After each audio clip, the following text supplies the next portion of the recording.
It's Levi Brackman here again with Truths, Jewish Wisdom for Today. This week I had the privilege and honor of talking with a friend of mine, Mark Oppenheimer. Mark is the founding host of a very well-known podcast called Non-Orthodox, probably one of the most successful Jewish podcasts ever. He was also a writer for the New York Times on religion, and he is the author of 5 books, most recently a book with the title of Squirrel Hill, The Tree of Life Synagogue Shooting, and the Soul of Your Neighborhood. He's also recently taken on a new role with the American Jewish University as the director of open learning there. Now, Mark is also, as I mentioned, a friend of mine, and our teenagers go to school together. And I met him when I first moved to New Haven, and he welcomed me into the Jewish community here and really is a leader in the Jewish community here. But beyond all of that, this is a person who cares very deeply about Jews and about Judaism and about the Torah. And he's an incredibly well-read person and very intelligent, as you will see, and has thought very deeply about a lot of aspects which relate to faith and religion and modernity, and how religion really can fit in the modern world, and specifically how Judaism can and does fit in the modern world. And Mark has traveled all across this country talking to Jewish audiences, not just for his podcast and the various many books that he's written, but also as a very beloved speaker in the Jewish community. And therefore he has a very interesting vantage point, not just from a theoretical, scholarly perspective, as a person with a Ph.D. from Yale, but also as a person who has spent time on a practical level within Jewish communities of all types, all across America. And you can tell that Mark is not just a person who likes Jewish people from one denomination. This is an equal opportunity lover of Jewish people and of the Jewish religion. And therefore, it was a real privilege to listen to his insight, his perspective on Judaism today. One of the things I would note as you listen to Mark in this podcast is that the perspective he comes from is very different from the perspective of some of the other guests that I've had on the podcast over the last few weeks. And that his perspective is one where he came in a very natural way from a place where Judaism was there to teach him about God and about community and about wisdom, rather than to tell him about the truth of phenomena. And therefore, he has this concept that Judaism is there to present truths as default, whereas other people taught a religion which presented itself as telling us the truth about everything. And one sees that very clearly, a very healthy perspective and loving perspective of Judaism. I started off the conversation asking Mark how, in his own words, he describes himself. Here I present to you my conversation with Mark Oppenheimer. My kids have no idea how to describe what I do. Right. My son would say I nap a lot. I as a teenager, I wanted to be an actor. I got to college and realized I wasn't very talented because I was surrounded by people who were good actors, and I was acting with them. And the way that when you're playing sports against people who are better than you, know that you're being outplayed. Even if you can fake it, you just know you're being outplayed. Yeah. I knew, even though I was faking it pretty well, that I was acting with people who were better than I was. So I had to figure out what I was going to do with my life because that plan was a failure.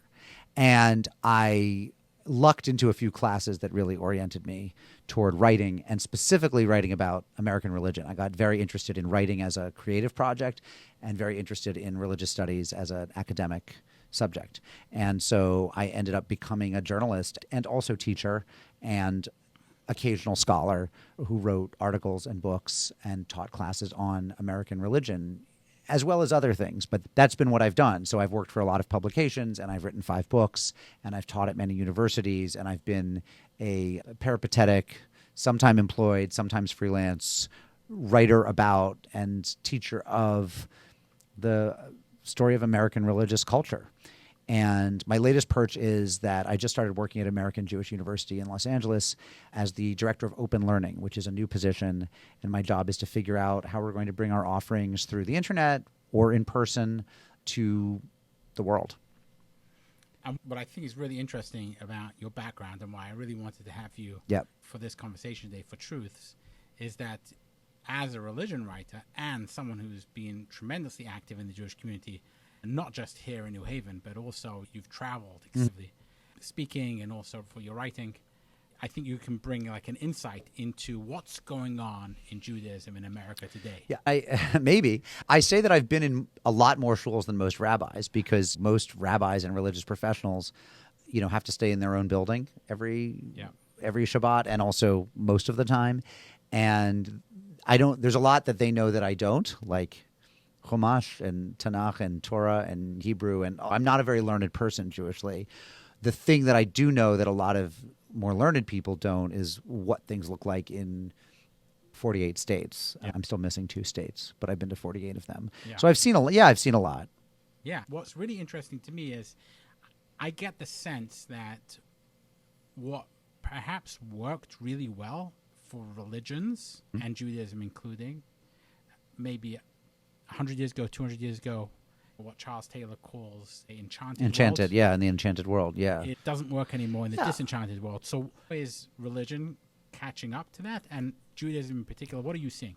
The first thing to understand, I love that you invoke Charles Taylor, is that the world he's talking about is 600, 700, 800 years old. And we've been disenchanted for a long time, at least since the Enlightenment. Yes. And he's talking about a Christian world in which people really walked around feeling like everything created by God and that God was at work in the world. And so they walked around feeling surrounded as much by spirits as by other humans. Yeah. And even religious people today, even very devout people, don't walk around thinking that way. So it's true that what might have kept Jews or Christians engaged with their tradition, their kind of metaphysical or numinous tradition 1,000 years ago probably isn't what keeps them engaged now. I can introduce you to people who think that angels sit on their shoulders. There are plenty of people who have a mystical outlook more so than I do, and we're all on some sort of continuum that way. I don't deny that. But that's only to say that, to me, a really interesting difference is even a difference from, say, 100 or 75 years ago. If you look at mid-century American religion, I think that, just to take one metric, an imperfect one, but still an interesting one, congregational attendance at churches and synagogues in the United States peaked sometime around 1960. Yep. End of the Eisenhower era, beginning of the Kennedy era. That was the time in American history when you were most likely, if you were an American citizen, to be in church or synagogue. There were very few Muslims or Buddhists or Hindus. And we can really speak, if we're talking about 1960, about Jews and Christians mostly, on a given Saturday or Sunday, whatever your Sabbath was. You were more likely than you are today. You were also more likely than you were 60 or 70 years before that. It's not as if our religiosity peaked in 1620 or 1700 and has been sliding downhill ever since. In fact, it was very low in the early Republic and in the Puritan days, and then went up and up and up and up and peaked around 1959, 1960, 1961, and has declined since. So for those of us who are, I'm not a baby boomer, my parents are, I'm a Gen Xer.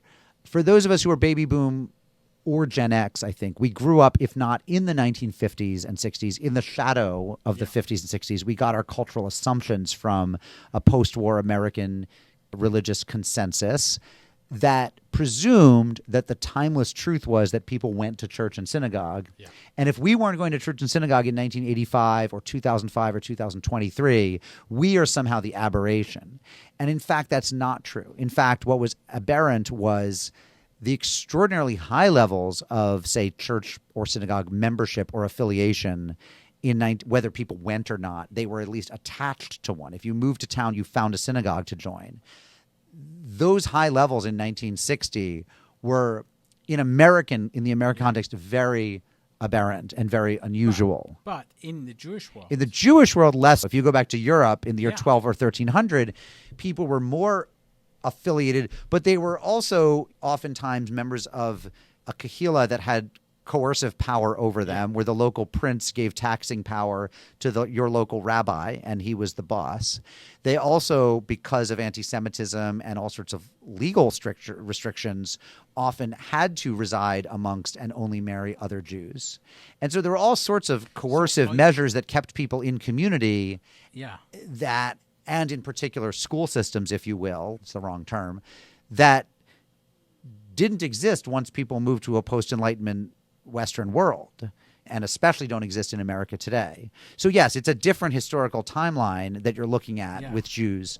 But Christopher Hitchens says that Jews have the atheist gene. And Hitchens knew nothing about religion, precisely because he remained intentionally ignorant of it. It existed only to put it down. But yeah, go ahead. No, I'm not only quoting him only because Jews have been skeptical in general of enchantment.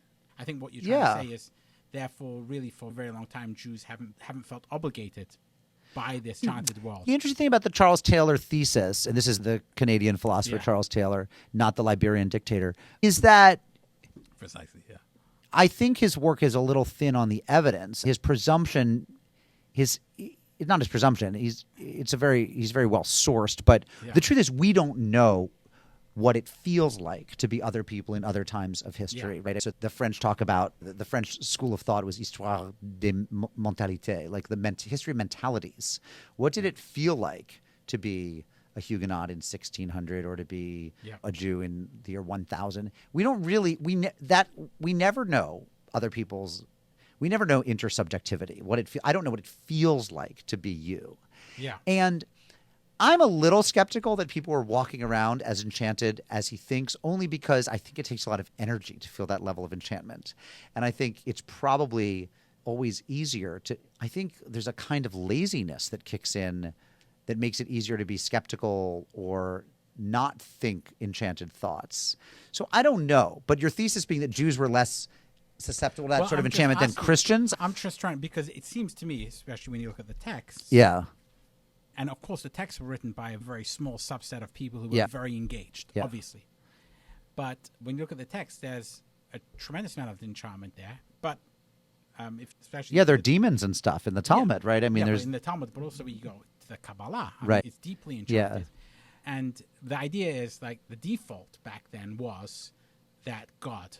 And today the default is some kind of natural explanation. Yeah. So that's, I think, what religion is up against in many ways today, is that those explanations which worked really well, and this is, in a sense, Charles Taylor's argument, they worked really well for religions back in the time when the default was enchantment and an explanation of God. Now the explanation is the natural But sciences. I think the question is, works well for what? So it is true that one of the things that makes us less religious or feel less beholden to religious arguments is that there's been a rise of science. But it also might be the case that people were religious for reasons other than its explanatory power.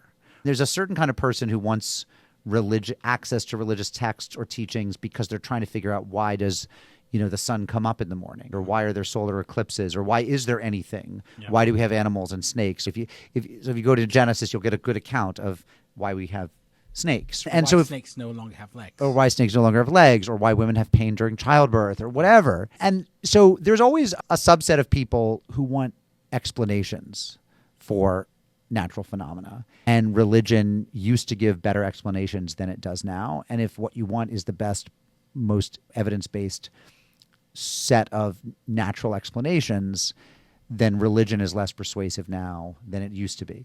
But I think there are always other reasons that people do religion, or other people do religion for other reasons. So even in the year 500 or 1000 or 1500, there were people who went to shul because they wanted to see people that day, or because they liked the singing, or because the food afterwards was good, or because it was the only food they got all week because they were hungry and poor. They felt connected to something beyond themselves. Or they felt connected to something beyond themselves that wasn't related to the natural causal explanations of the idea that there are certain practices, including regular routinized common worship or common singing or common listening experiences that connect us to something beyond ourselves, is not defeated by the rise of science. So to me, the idea that why would people be religious now that we have good or better physics that explains why certain people would no longer be religious. The community of people who were looking to religion for naturalistic explanations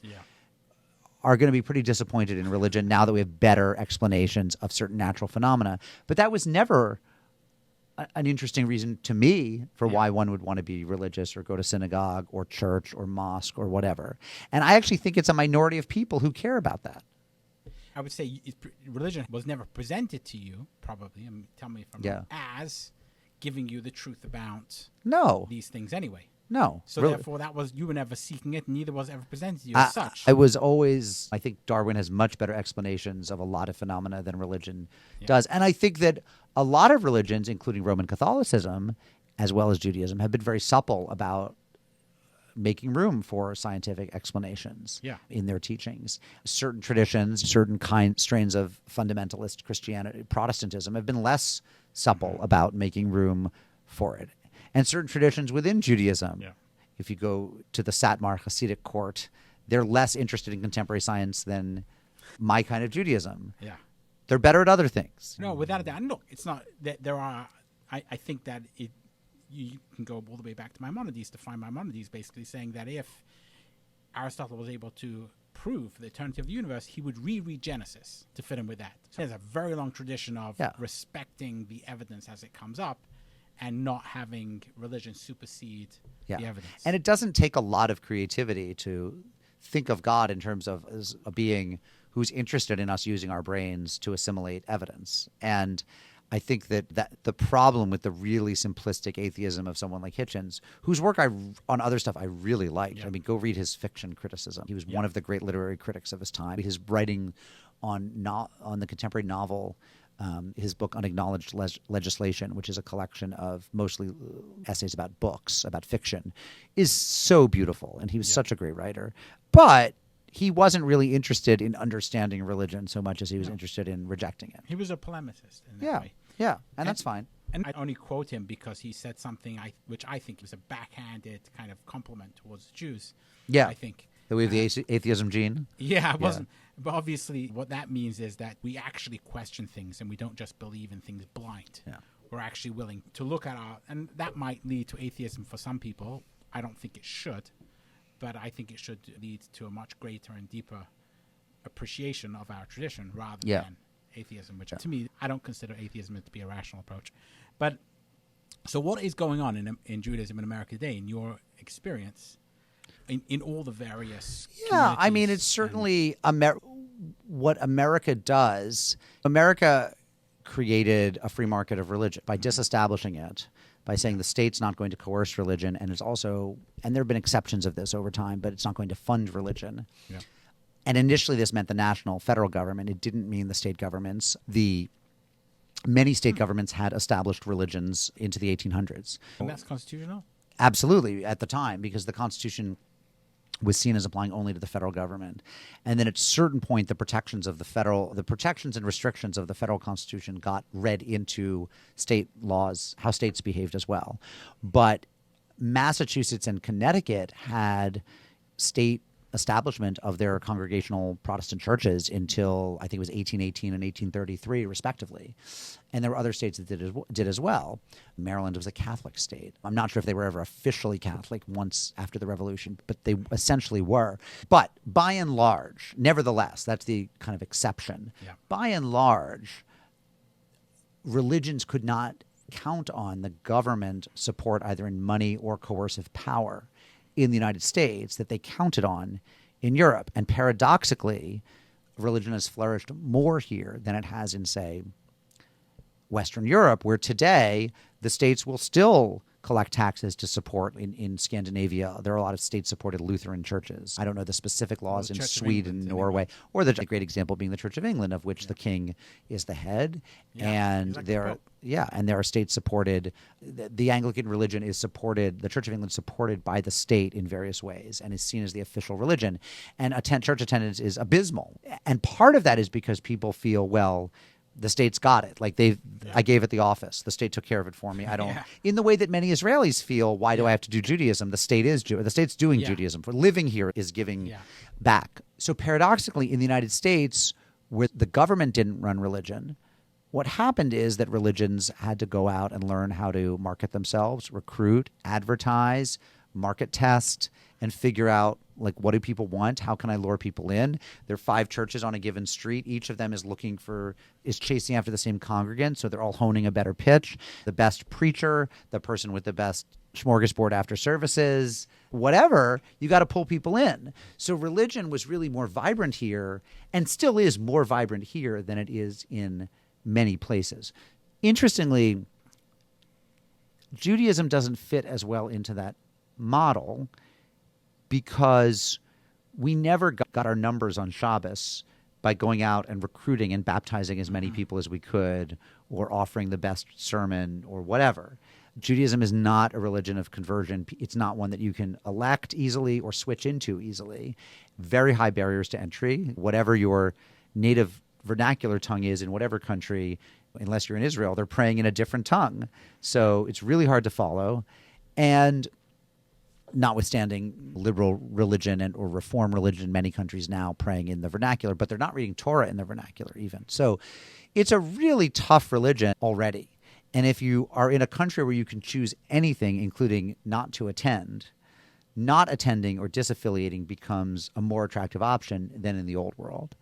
And of course, intermarriage became an option with the general decline of social anti-Semitism in the United States and in much of the world where Jews live. That means that we have the same old challenges of synagogue attendance, which probably always existed, as well as the challenges of affiliation with the community. So back in Europe, we don't know that synagogue attendance was ever particularly high in the shtetl.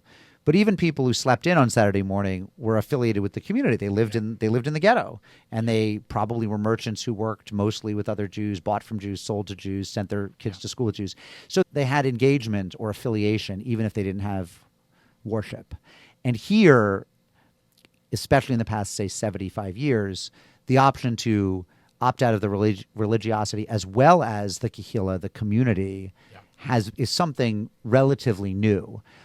It's not without precedent. The status of German Jews or French Jews in post-Enlightenment Western Europe, or English Jews, was such that many of them were intermarrying or disaffiliating going back a couple hundred years, but never with the kind of genuine acceptance, warm acceptance of Gentile society that today's American Jews enjoy.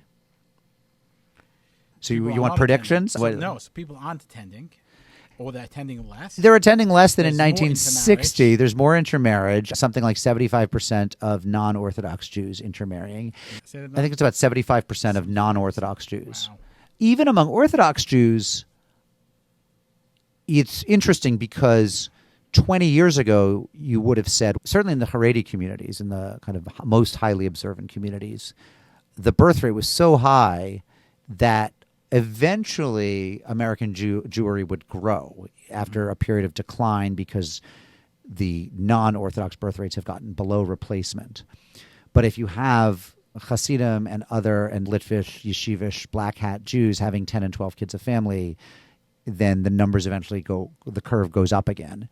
But interestingly, I think the numbers of childbirth in even Haredi communities are going down. Certainly among Chabad Jews, whom I know everywhere. Is anyone having 10 kids? There are people having 10 kids. Also in the Haredi world, there are people having 10 kids. But not as many. There are a lot of people who realize that's really hard to do, and there are options. Yeah. So I don't know what the birth rate is right now among Satmars or among Lakewood, non-Hasidic, ultra-Orthodox Jews. I should say, by the way, that I know there are Haredi Jews who don't like the term ultra-Orthodox because ultra is a kind of negative. Yeah. Calling people ultra anything makes them sound like fanatics, and I always want to be mindful that although we have not settled on a better alternative, and so I use it sometimes. I don't feel great about using it. Haredi's just fine. Haredi's just fine, except no one knows what it means outside the Haredi. Very few people. There are many people who don't know what it means outside the Haredi world. So, look, even I'll tie this in a bit of a bow. Yeah. Even though, as I just said, birth rates are falling in the Orthodox world, it is still the case that Orthodox and highly observant Haredi, what some would call ultra-Orthodox Jews, have high enough birth rates that Jews who do obsess about continuity in terms of just pure body count, demography, probably don't have to worry. There's probably a future of many millions of Jews in the world. What's dubitable, what's uncertain, is whether there's any future for non-Orthodox Judaism, right?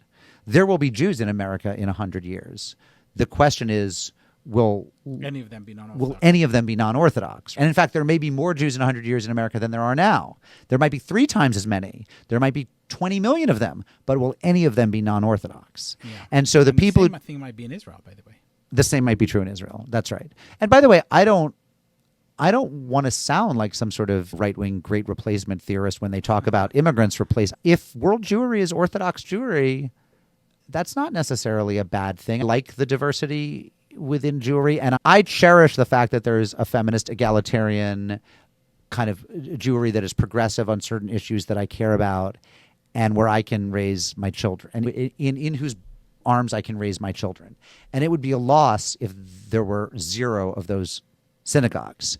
So yes, there would be a loss. On the other hand, from the point of view of continuity, and I'm not a chauvinist about one kind of Judaism, and I don't think that Orthodox are bad representatives of Judaism the way I think some liberal Jews do. Wouldn't that be a shanda if all Jews were this or that? If we care enough as non-Orthodox Jews to continue to create community, then we will.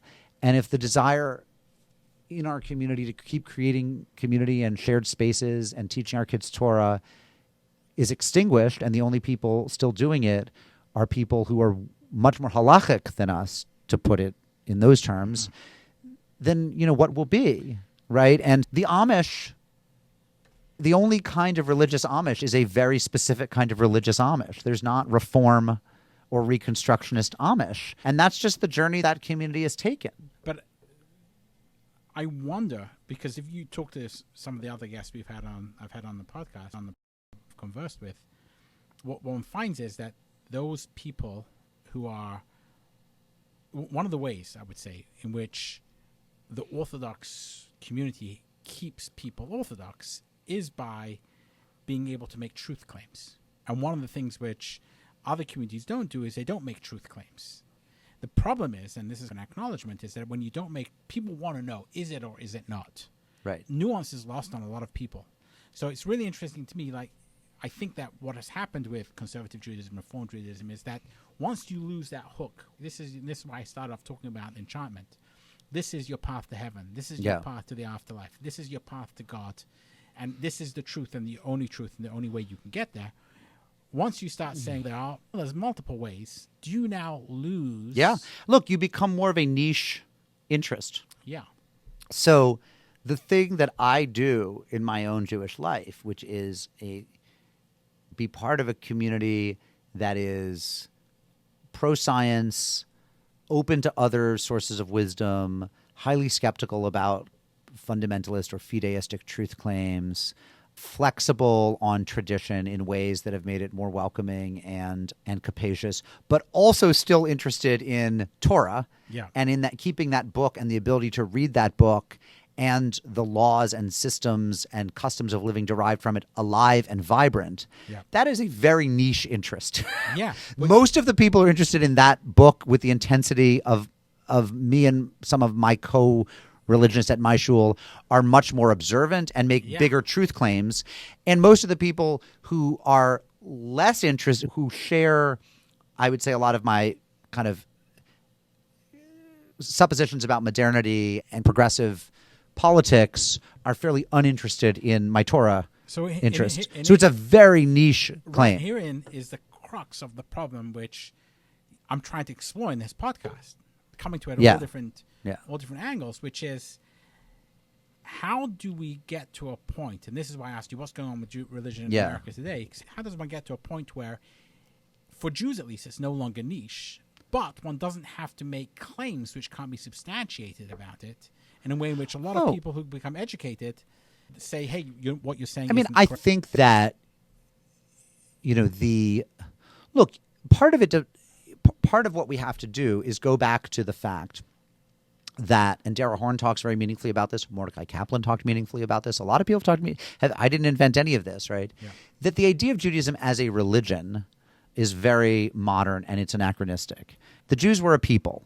And they are people who kept reading, who decided after the temple was destroyed that the way they were going to hold themselves together was to keep reading a book that they redacted, that they edited into, cobbled together, and to keep reading its first 5 chapters, first 5 books, we'd call them, wherever they were in the world on an annual cycle, so that they were symbolically together across time. And then they developed certain customs and certain rules, which some of them observed and some didn't. But wherever you went, the fact is, on a given Saturday, this is the book you're reading. These are the pages that you're choosing from, whether you're reading all of it or not. And if you think it's important and interesting and beautiful to continue to be part of that tradition, then the way to do it is to be an engaged, affiliated Jew. If that's an uninteresting tradition of continually reading this book on an annual cycle, if you don't derive kind of a sense of awe and warmth and gratitude from that, and from all the other practices that spin off from it, the holidays and the cultural traditions and the customs, then don't. But it seems like most people who don't. In the non-Orthodox community still see it as niche, and therefore they're not. I'm very mindful of time here. That's okay. I do think so, and I think that's look, one of the things that happened in the immigrant experience was a lot of knowledge was lost. And by the way, it's never been regained. You can go back and read letters and diaries from rabbis in the 1910s and 20s at the height of immigration, when the Lower East Side of New York was the densest concentration of Jews in the world, and possibly in the history of the world. And you will find these Jewish teachers teaching cheder or mesifta or whatever, like trying to run a yeshiva, complaining in 1920, the immigrants got here, we all got off the boat and stopped caring about Torah. And the kids don't know anything, and nobody comes to shul. And they were running pop-up high holiday services for the thousands of people who had not affiliated with a shtibel or with a shul, whatever. This goes back to the moment we got off the boat, was a lot of people said, oh, Christ, I don't have to do this stuff anymore. I can cut my payas and throw off my tefillin and live. Yeah. And that was liberating for a lot of people. And that's always been true with immigration, even within Europe, as Ashkenaz moved around Europe and as people moved through Iberia. Like with every movement, there are people who got to the new place and forgot the stuff that they'd learned and didn't replant and didn't get a Torah scroll. And it's hard. And so I think a lot of the people who feel like I have no use for this, I'd say the majority of people who feel they have no use for it, have never really learned it or been exposed to it. Some of them think they have because, the classic, I went to Hebrew school and it sucked. Yeah, you did a cumulative 40 hours over 10 years or 5 years with some underpaid, under-resourced teachers. Probably ignorant to themselves. Yeah, and by the way, people who were doing great work trying to teach you something. But look, it's a little like saying, it's every kid who says, I don't like poetry. Yeah. Have you ever really sat and read poetry with someone who understood poetry? Have you ever been given a book of poems that's really good as opposed to maybe whatever they felt they had to put because it was on the test? Poetry's niche. How do you break It's not niche everywhere. And it wasn't always niche. Okay. And it's not niche in every country now. It's much more alive in Russia or Israel than it is here. These things are contingent. They're not required. They're not written in stone. Cultures have radically different views towards poetry or Judaism or dance or opera or whatever. So you think there could be a rebirth, and this your new job, right, is one where I guess part of your challenge is to do this. Yeah. Do I think there could be a rebirth? I think things are very cyclical. I think that the denominationalism of American Judaism was always very, pardon the expression, goyish. Like the idea that we were going to be Orthodox, Reform, Conservative, maybe throw in Reconstructionist, Renewal, Secular, Humanist, but that we basically had 3 big branches that looked a lot like Catholic, this kind of Protestant, that kind of Protestant. We should do away with all those. That's not who we are. Yeah. And that's not a problem that's easily solved, because in order to reunite and really see each other as cousins, which is what we are, brothers, sisters, family. And by the way, that is the only meaningful metaphor for what Jews are, is that we're a family. Yeah. We're not a nation. We're not a country. We're not a tribe. We are a family.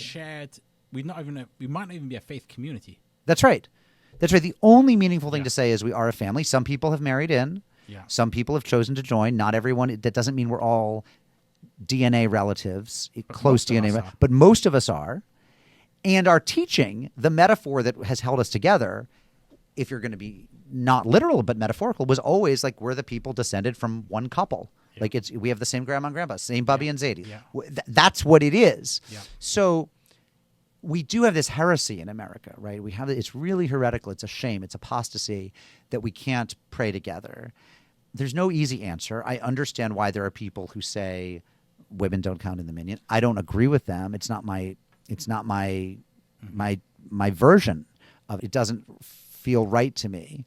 And it seems to me a place where, as custom evolves, it's an obvious place that we should have evolved to. At the same time, they are Jews. I don't discount their Judaism, the people who say that. But I understand why they won't pray with me. And I also understand why people whom I pray with sometimes won't walk into their shuls and say, the mechitza is offensive to me. I don't want to be divided by gender. And these are authentic, heartfelt beliefs on both sides. Yeah. And they will keep us apart, as will certain other flashpoint issues. And they will obscure us and blind us to all the things that we have in common, which is like a commitment to the same holidays, the same book, the same everything, the same stories.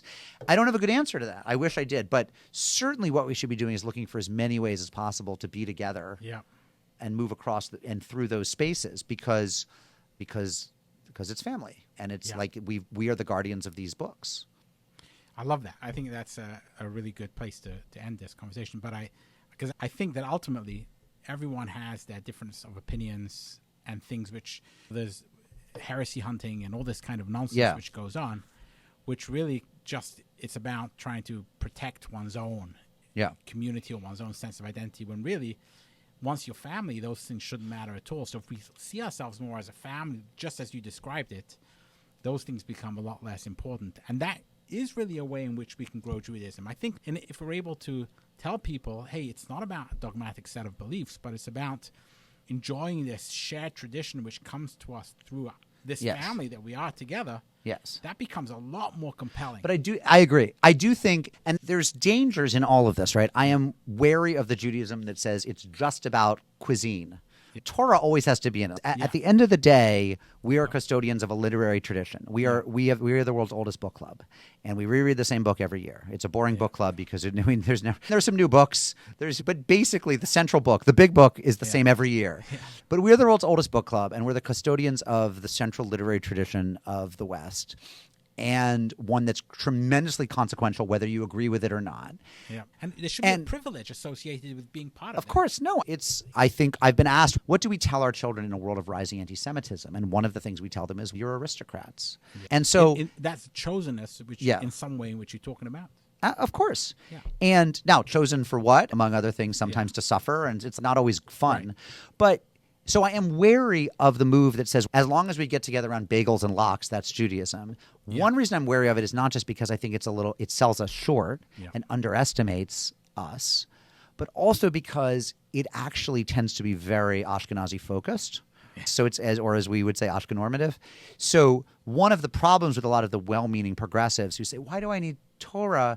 Can't we come together around Israeli film and bagels and lox? You can't come together on Israeli film if you don't speak Hebrew and maybe you're anti-Zionist and don't love Israel or whatever. You can't come together around bagels and lox if your tradition is Sephardi or Mizrahi. Yeah. Like the thing that we can come together around without excluding other people is Torah. That's the thing we all have. And so you always want at least like a little of it there. Yeah. That's why at a Shabbos dinner, say something about the parsha, even if it's 1 minute, because it just reminds us, like, that's the work is keeping alive texts. And I think that's something we all think is a good thing, right? Yeah. I don't know anyone. I know people. We're people of the book. We're people of the book. I certainly have friends who are anti-Zionist. I have friends who are anti-institutional Judaism. I have friends who are anti all of them, who come at it. I have friends on the far left. I have friends on the far right. I don't think any of them is anti-book. Or anti-linguistics, anti-knowledge about languages. And so the fact that we are the custodians of this particular tradition, which we are, by the way, of course there are Gentiles who are interested in it, but not enough of them. If Jews stop being custodians of this tradition, it would be lucky to suffer the fate of Latin and Greek as classical languages. But it more likely would go the way of but look what it's given the Esperanto. World. You're right. But look what it's given the world. The Judeo-Christian tradition, Judaic tradition. Yeah. It's just of ethics and morals. No, and study. When you've invented ethical monotheism and group study, and these are powerful things. Yeah. And again, the important thing isn't whether it's better or worse. It's that it's ours. Yeah. That's the key thing, is like that it's our job. It's our job. And other people have other jobs. And by the way, that's the same way I think about all labor. My job is to go around and talk stuff. And other people's job is to heal bodies and do surgery or build houses or police our streets or guard demilitarized zones so people don't seed them with mines. I mean, everyone has jobs. There's a community of people whose job historically has been guarding these texts and keeping them alive, which seems to me like a really noble thing to want to do. Yeah. I think you have articulated a really compelling case for engaging with Judaism and Torah today. In Sign America. me up. Yeah, no, it's incredibly. How can people find you? I know you've got a newsletter. Oh, I would. So You're not on social media. I'm not on social media because it's soul killing, but my website is markoppenheimer.com, and I do a lot of public speaking and go around and talk about a lot of this stuff. But I'm also really thrilled that I just started working with American Jewish University, and that's at aju.edu. So, yeah, even though I'm not on social media, I'm everywhere else. Really appreciate you spending time with me in this You bet. conversation.